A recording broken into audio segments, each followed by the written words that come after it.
Elle envahit nos jardins, nous pique par surprise et fait pleurer les enfants. Et pourtant, Michel et Denis, deux passionnés, se battent pour la réhabiliter, car l'ortie, en apparence hostile, recèle des vertus insoupçonnées. Encore faut-il savoir l'apprivoiser. Je la trouve rebelle, car on ne peut pas l'approcher facilement. Il y a des détours à faire pour l'approcher. C'est une personne directe, c'est-à-dire que si vous l'agressez, elle va tout de suite vous le rendre. Avec ses feuilles dentelées aux poils urticants sur le dessus et sur la tige, l'Urtica dioica, plus communément appelée grande ortie, se trouve partout en France. Mais il existe plusieurs dizaines d'autres variétés dans le monde. Tombée en disgrâce après la Deuxième Guerre mondiale, l'ortie a pourtant bien des vertus. C'est un excellent légume pour les hommes et pour les animaux. Il y a un dicton qui dit une ortie au poulailler, c'est un œuf de plus dans le panier. Et puis, on utilise la tige d'ortie pour faire du tissu, des toiles, de voiles, du papier. Plein d'usages de l'ortie, c'est vraiment la plante indispensable. Cette plante, qui n'a pas de prédateurs, pousse facilement dans les lieux riches en azote. Équipé de gants pour éviter les piqûres, Denis a sa technique pour la récolter.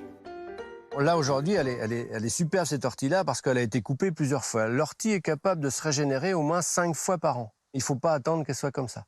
Ça, c'est trop long. Je prends la sommité, je tire dessus. Et je dis que tout ce qui vient, c'est bon. Bien connue des anciens dans l'alimentation, l'ortie se cuisine aussi bien cuite que crue. Pour ne pas se piquer quand on veut manger une ortie crue, on va la fermer sur les urticants, c'est-à-dire le côté foncé de la feuille. Et je vais la rouler. Je vais l'écraser. Et là, plus aucun risque. Alors ça a un goût de chlorophylle.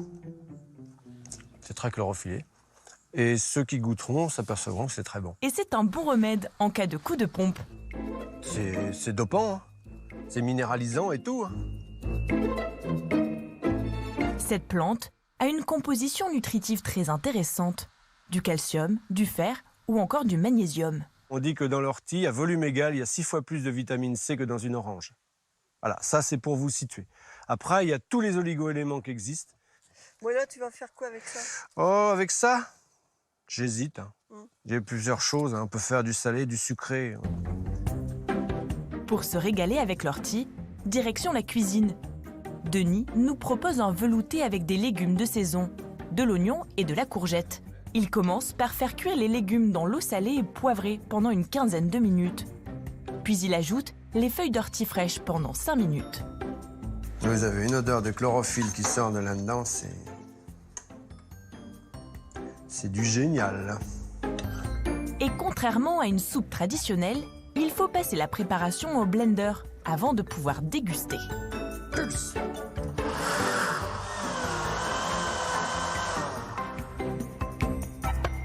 La couleur, la texture, le parfum, tout y est. C'est pas l'extase, mais presque. Hein. L'ortie perd ses propriétés urticantes une quinzaine d'heures après avoir été coupée. Une fois cuite, mixée ou confite dans l'huile ou le vinaigre, elle ne pique plus non plus. Bonne pour la santé, on retrouve aujourd'hui l'ortie dans de nombreux produits, en gelée, en infusion, mais aussi en cosmétique.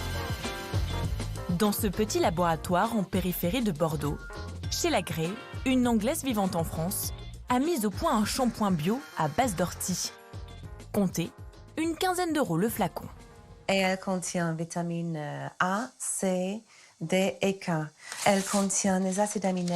Elle est particulièrement nourrissante pour les cheveux, pour le cuir chevelu. Elle donne un volume aux cheveux quand on le met dans un shampoing.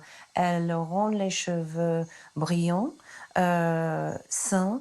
Elle équilibre la production de sébum aussi. L'ortie, ainsi que d'autres plantes séchées, sont mises en cuve avec de l'eau. Elles sont infusées pendant plusieurs heures. Sous l'action de la chaleur, les principes actifs vont se révéler. La tenue en silice dans ces plantes fait que ça apporte un soin particulier aux cheveux, ça aide à les renforcer.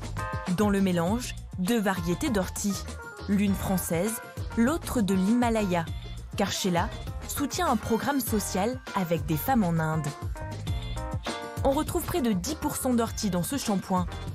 Mais vous pourrez aussi profiter des bienfaits de l'ortie dans d'autres produits cosmétiques, comme des crèmes ou des sérums.